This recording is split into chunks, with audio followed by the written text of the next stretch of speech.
नमस्कार। Vision IAS के news today के इस अंक में आप सभी का स्वागत है। इस अंक में हम आपके लिए लेकर आए हैं यूपीएससी परीक्षा की दृष्टि से महत्वपूर्ण कुछ अहम खबरें। इस अंक के साथ मैं हूं दिव्या तोमर। आइए सबसे पहले जानते हैं इस अंक की मुख्य खबरों के बारे में। विश्व स्वास्थ्य संगठन ने 16 वर्ष के बाद कठोर वायु गुणवत्ता दिशा निर्देश जारी किए। भारत सहित अन्य G24 राष्ट्रों ने गूगल टैक्स के चरणबद्ध उन्मूलन का आह्वान किया। भारत ने वैश्विक कोविड-19 शिखर सम्मेलन के उद्देश्यों का समर्थन किया। फ्लाई ऐश का निपटान पारदर्शी बोली प्रक्रिया के माध्यम से किया जाएगा। आयुष्मान भारत योजना के 3 वर्ष पूरा होने के उपलक्ष्य में आरोग्य मंथन 3.0 आरंभ किया गया। भारत और संयुक्त अरब अमीरात मार्च 2022 तक व्यापक आर्थिक भागीदारी समझौते यानी सेपा पर हस्ताक्षर करेंगे। और अब खबरों पर विस्तार से चर्चा करते हैं।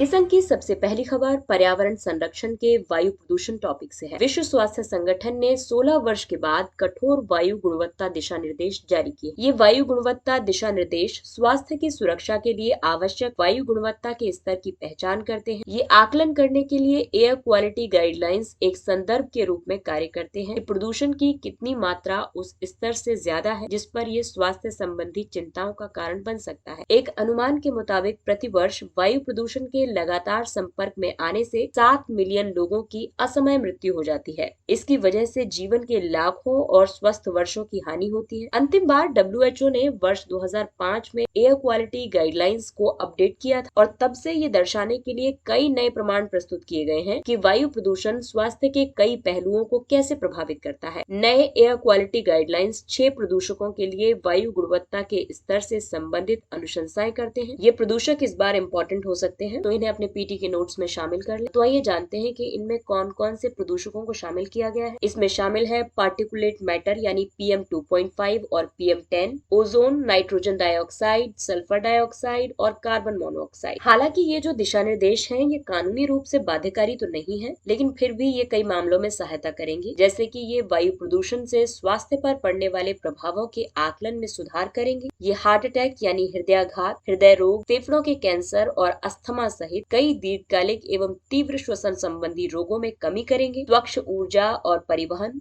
ऊर्जा कुशल मकानों, अपशिष्ट उपचार, इन सब का समर्थन करने के लिए नीतियों और निवेशों को बढ़ावा देंगे। यानी कि WHO के नए दिशा निर्देशों के अनुसार अब सरकार को भी अपनी पॉलिसी मेकिंग में चेंजेस लाने होंगे। बढ़ते हैं अगली खबर की तरफ। ये विश्व अर्थव्यवस्था में टैक्स से संबंधित है। भारत सहित अन्य G24 राष्ट्रों ने गूगल टैक्स के चरणबद्ध उन्मूलन का आह्वान किया है। तो सबसे पहले जानते हैं कि ये गूगल टैक्स है क्या। दरअसल इक्विलाइजेशन लेवी को ही लोकप्रिय रूप से गूगल टैक्स या डिजिटल टैक्स के नाम से जाना जाता है। इसे वर्ष 2016 में भारत में बिना किसी स्थायी प्रतिष्ठान वाली विदेशी फर्मों पर कर आरोपित करने के लिए प्रस्तुत किया गया था, जैसे कि अमेजोन, गूगल और नेटफ्लिक्स, जिनके भारत में कोई स्थायी कार्यालय नहीं है। दरअसल इस टैक्स की आवश्यकता इसलिए पड़ी क्योंकि ये अनुभव किया गया कि ये कंपनियां उन देशों से डिजिटल राजस्व एकत्र करती हैं जहां उनकी महत्वपूर्ण व्यावसायिक उपस्थिति नहीं है। अब विभिन्न देश आर्थिक सहयोग और विकास संगठन यानी OECD के तहत वैश्विक डिजिटल टैक्स पर एक रूपरेखा को अंतिम रूप प्रदान कर रहे हैं। इससे ये सुनिश्चित किया जा सकेगा कि बहुराष्ट्रीय संस्थाएं उन देशों में अधिक कर का भुगतान करें जहां पर उनके ग्राहक या उपयोगकर्ता है, न कि जहां से वे कंपनियां चलाती हैं। साथ ही इसके प्रभावी होने पर इक्विलाइजेशन लेवी जैसे एक पक्षीय उपायों को भी वापस लेने पर विचार किया जा रहा है। प्रस्तावित बहुपक्षीय समाधान में 2 घटक शामिल हैं। पहला घटक है जो कि ये सुनिश्चित करता है कि डिजिटल कंपनियों सहित बड़े बहुराष्ट्रीय उद्यम जहां वे परिचालन करते हैं और लाभ प्राप्त करते हैं वहां कर का भुगतान करें। और दूसरा घटक ये सुनिश्चित करने का प्रयास करता है कि बड़े बहुराष्ट्रीय उद्यम कम से कम वैश्विक न्यूनतम निगम कर की दर का भुगतान करें, जो कि वर्तमान में 15% पर प्रस्तावित है। उनके द्वारा ये भुगतान उस राज्य क्षेत्र से अलग नहीं किया जाना चाहिए जहां लाभ अर्जित किया जाता है। हालांकि इस निर्णय से विकासशील देशों को पर्याप्त राजस्व प्राप्त नहीं होगा। इसके बावजूद G24 ने अब इस प्रकार के एक पक्षीय उपायों को चरणबद्ध रूप से समाप्त करने पर बल दिया है।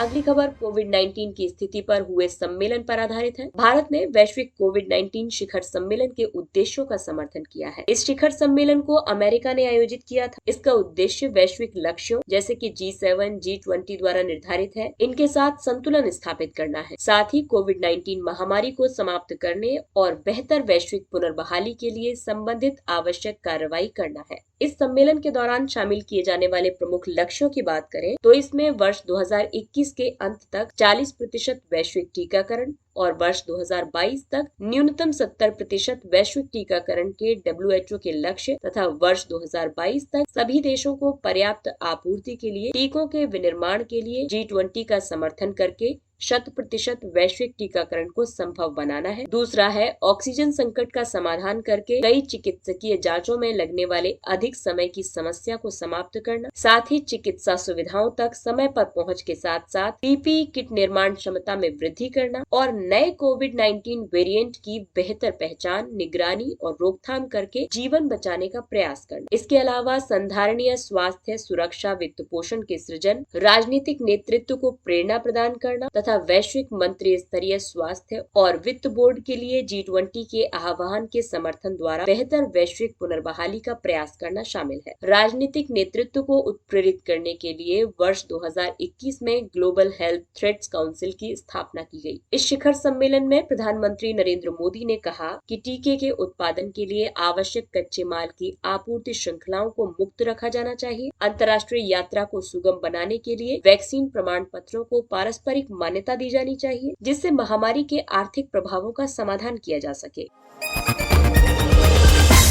अगली खबर फ्लाई ऐश से संबंधित है। पारदर्शी बोली प्रक्रिया के माध्यम से फ्लाई ऐश का निपटान किया जाएगा। विद्युत मंत्रालय के इस कदम का उद्देश्य विद्युत की प्रशुल्क दरों के साथ साथ उपभोक्ताओं पर बोझ को कम करना और देश में फ्लाई ऐश के उपयोग में सुधार करना है। भारत में फ्लाई ऐश का उत्पादन काफी मात्रा में होता है। वर्ष 2018-19 में ये 226 मिलियन टन था। इस 226 मिलियन टन में से लगभग 83% फ्लाई ऐश का उपयोग किया जाता है। आइए अब आपको बताते हैं फ्लाई ऐश के बारे में। फ्लाई ऐश एक महीन पाउडर होता है जो कि कोयले पर आधारित विद्युत उत्पादन प्रक्रिया का एक उपोत्पाद होता है, यानी बाय प्रोडक्ट होता है। फ्लाई ऐश में सिलिका, एल्यूमिनियम और कैल्शियम ऑक्साइड की पर्याप्त मात्रा होती है। बची हुई राख की सांद्रता में आर्सेनिक, बोरोन, क्रोमियम, लेड आदि की भी थोड़ी मात्रा पाई जाती है। भारतीय कोयला आयातित कोयले की तुलना में 30 से 45% के राख अवशेष के साथ निम्न श्रेणी का कोयला है। फ्लाई ऐश के निपटान के लिए न केवल एक बड़े क्षेत्र की आवश्यकता होती है, बल्कि इससे वायु और जल भी प्रदूषित होता है। भारत में फ्लाई ऐश के उपयोग को बढ़ावा देने के लिए कई उपाय किए गए, जैसे कि पर्यावरण, वन और जलवायु परिवर्तन मंत्रालय ने 3 से 5 वर्षों में फ्लाई ऐश के 100% उपयोग की स्थिति प्राप्त करने के लिए अधिसूचना जारी की है। अधिसूचना ने अनुपयोगी फ्लाई ऐश पर 1000 रुपए प्रति टन के जुर्माने के साथ प्रदूषक द्वारा भुगतान सिद्धांत भी लागू किया है, यानी पॉल्यूटर पे प्रिंसिपल। इसके अलावा फ्लाई ऐश प्रबंधन के लिए ऐश ट्रैक नामक मोबाइल ऐप लॉन्च किया है और प्रधानमंत्री ग्रामीण सड़क योजना जैसी सरकारी योजनाओं या कार्यक्रमों में फ्लाई ऐश आधारित उत्पादों का अनिवार्य उपयोग सुनिश्चित किया जाएगा।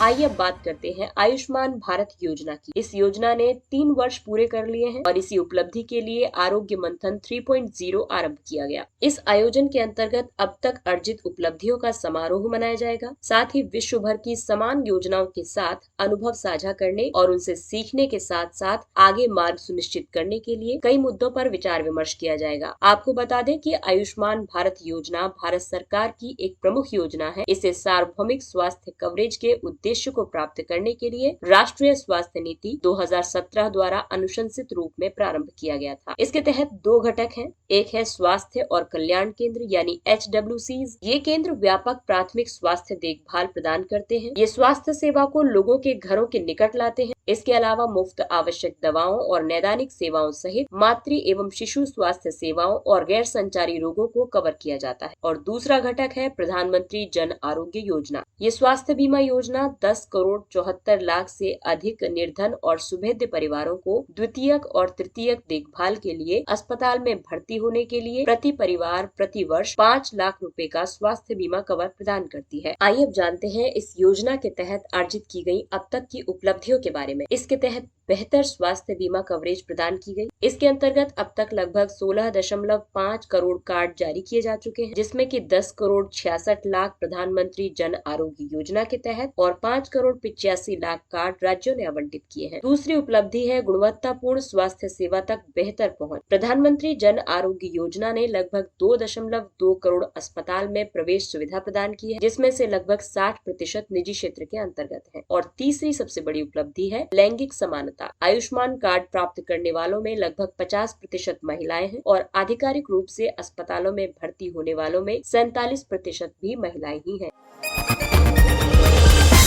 आइए अब बात करते हैं द्विपक्षीय करारों के बारे में। भारत और संयुक्त अरब अमीरात मार्च 2022 तक व्यापक आर्थिक भागीदारी समझौते यानी सेपा पर हस्ताक्षर करेंगे। सेपा दोनों देशों में नवीन रोजगारों का सृजन करने के साथ साथ जीवन स्तर को उच्च करेगा और व्यापक सामाजिक और आर्थिक अवसर प्रदान करेगा। इस नए रणनीतिक आर्थिक समझौते के हस्ताक्षर होने के 5 वर्षों के भीतर वस्तुओं के द्विपक्षीय व्यापार 100 बिलियन अमेरिकी डॉलर तक बढ़ने की अपेक्षा व्यक्त की गई है। आइए अब नजर डालते हैं भारत और यूएई के संबंधों के बारे में। सबसे पहले बात करते हैं आर्थिक और वाणिज्यिक संबंधों के बारे में। संयुक्त अरब अमीरात वर्ष 2019-20 में 59 बिलियन अमेरिकी डॉलर के द्विपक्षीय व्यापार के साथ भारत का तीसरा सबसे बड़ा व्यापारिक भागीदार है। भारत वर्ष 2019 में यूएई का सबसे बड़ा व्यापारिक भागीदार था। आपको बता दें कि संयुक्त अरब अमीरात अमेरिका के बाद भारत का दूसरा सबसे बड़ा निर्यात गंतव्य भी है। संयुक्त अरब अमीरात भारत में 8वां सबसे बड़ा निवेशक है। इसने अप्रैल 2000 और मार्च 2021 के बीच 11 बिलियन अमेरिकी डॉलर का निवेश किया है। वहीं ऊर्जा सहयोग की दृष्टि से देखें तो सऊदी अरब के साथ सहयोग में मैंगलोर में सामरिक कच्चे तेल के भंडार की स्थापना की जा रही है। इसके अलावा रत्नागिरी में मेगा रिफाइनरी और पेट्रोकेमिकल्स कॉम्प्लेक्स का विकास किया जा रहा है। और सामरिक दृष्टि से यूएई भारत के विस्तारित पड़ोस और लुक वेस्ट पॉलिसी यानी पश्चिम की ओर देखो नीति का अभिन्न अंग है। संयुक्त अरब अमीरात में लगभग 3.3 मिलियन भारतीय रहते हैं। ये वहाँ की आबादी का 30% है।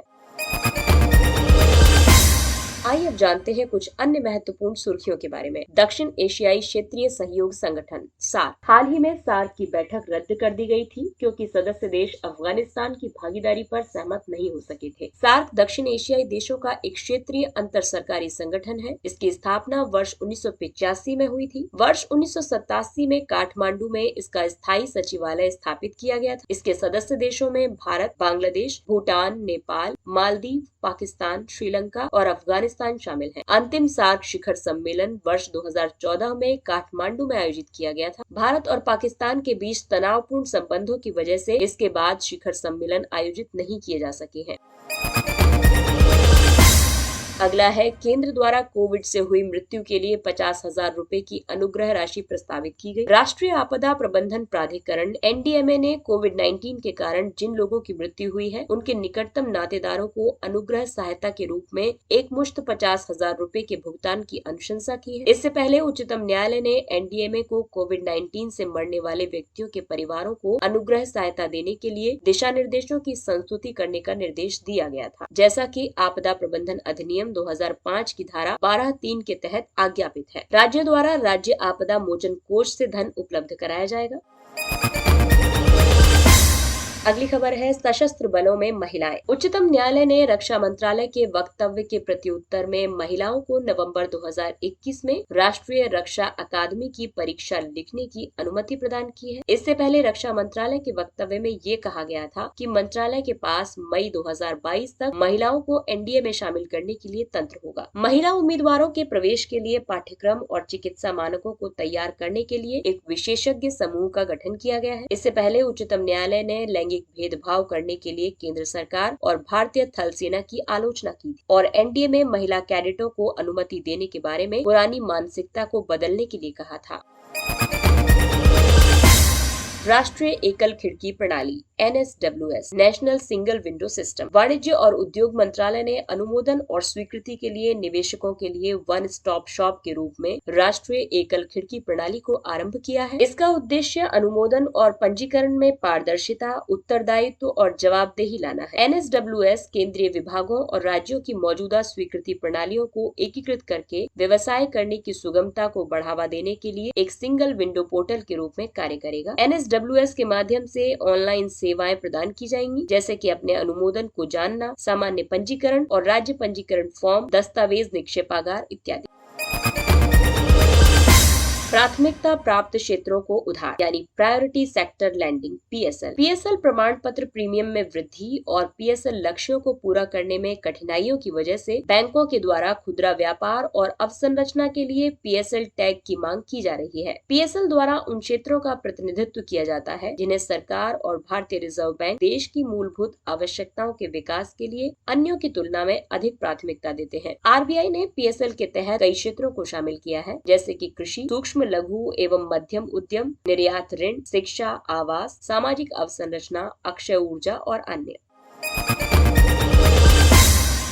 लाइव फिडेलिटी तकनीक यानी लाइफाई। हाल ही में students educational and cultural movement of Ladakh SECMOL संस्थान को लाइफाई नेटवर्क प्राप्त हुआ है। लाइफाई का मतलब है बाह्य और आंतरिक वातावरण में खुले स्थान के माध्यम से प्रकाश किरण स्पेक्ट्रम के साथ डेटा को संचारित करना। इसकी वजह से LED लाइट बल्ब प्रकाश का स्पंदन उत्सर्जित करता है, जो कि मानव नेत्रों के लिए सुग्राही नहीं है और उन उत्सर्जित स्पंदनों के भीतर डेटा प्राप्तकर्ता तक और उसकी ओर से संचरण कर सकता है। लाइफाई सिस्टम के ये लाभ हैं कि ये अत्यधिक तीव्र डेटा कनेक्शन प्रदान करता है, शहरी क्षेत्रों में उपयोगी है जहां पर रेडियो स्पेक्ट्रम संकुलित होते हैं, और ग्रामीण क्षेत्रों में भी उपयोगी है जहां फाइबर ऑप्टिक केबल्स या नेटवर्क उपलब्ध नहीं है। एक सींग वाला गेंडा। 22 सितंबर को वर्ल्ड राइनो डे के अवसर पर असम सरकार ने 2400 गेंडे के सींगों का दहन किया है। इस समारोह का उद्देश्य गेंडे के सींगों से संबंधित मिथकों को समाप्त करना था। असम में विश्व के एक सींग वाले गेंडों की 71% आबादी रहती है, जिसमें काजीरंगा राष्ट्रीय उद्यान में इनकी संख्या सबसे ज्यादा है। 2018 की गणना के अनुसार इनकी संख्या 2652। इन्हें चिकित्सा के उद्देश्य के लिए अवैध शिकार का सामना करना पड़ता है, जो कि सबसे बड़ा खतरा है। इसके अलावा इनके पर्यावास स्थल की क्षति, इसके अलावा अल्प आनुवंशिक विविधता की वजह से इन पर कई खतरे हैं। IUCN की सूची में इन्हें सुभेद्य की स्थिति में रखा गया है। इन्हें बचाने के लिए आरंभ की गई पहलों में शामिल है इंडियन राइनो विजन 2020, ये गेंडों के विचरण क्षेत्र का विस्तार करने के लिए, और दूसरा है स्पेशल राइनो प्रोटेक्शन फोर्स। और अंतिम है अंतर्राष्ट्रीय प्रकृति संरक्षण संघ के मुताबिक भारत की विभिन्न प्रजातियां संभवतः विलुप्त हो चुकी हैं। संभवतः विलुप्त यानी पॉसिबली एक्सटिंक्ट और संभवतः वनों में विलुप्त यानी possibly extinct in the wild, ये दोनों वे गंभीर रूप से संकटग्रस्त प्रजातियां हैं जिनके पहले से ही विलुप्त हो जाने की संभावना है, लेकिन इसके लिए पुष्टि की जरूरत है। भारतीय प्रजातियां जो संभवतः विलुप्त हो चुकी हैं उनमें शामिल है टेंटेकल्ड बटरफ्लाई रे, ड्वार्फ सावफिश, फायर कोरल, नारियल केकड़ा जो कि विश्व का सर्वाधिक विशाल स्थलीय ऑर्थ्रोपॉड था। मछलियों में शामिल है बोवर्णी बाब जो कि कावेरी नदी तंत्र में स्थानिक थी, देवलाली मिनो, टेक्कन बाब और नीलगिरी मिस्टस, ये सभी दक्कन में पाए जाते हैं। इसके अलावा पक्षियों की बात करें तो गुलाबी सिर वाली बत्तख, साइबेरियन क्रेन, बफी फिश उल्लू या मलय उल्लू शामिल है। इसके साथ ही ये अंक समाप्त होता है। अगले अंक में फिर मुलाकात होगी कुछ अन्य महत्वपूर्ण खबरों के साथ। तब तक अपना ख्याल रखिए, सुरक्षित दूरी बनाए रखिए, मास्क पहनिए, हाथ और मुंह साफ रखिए और टीकाकरण अवश्य करवाइए। और अब हमें यानी विजन IAS की पूरी टीम को दीजिए इजाजत। नमस्कार।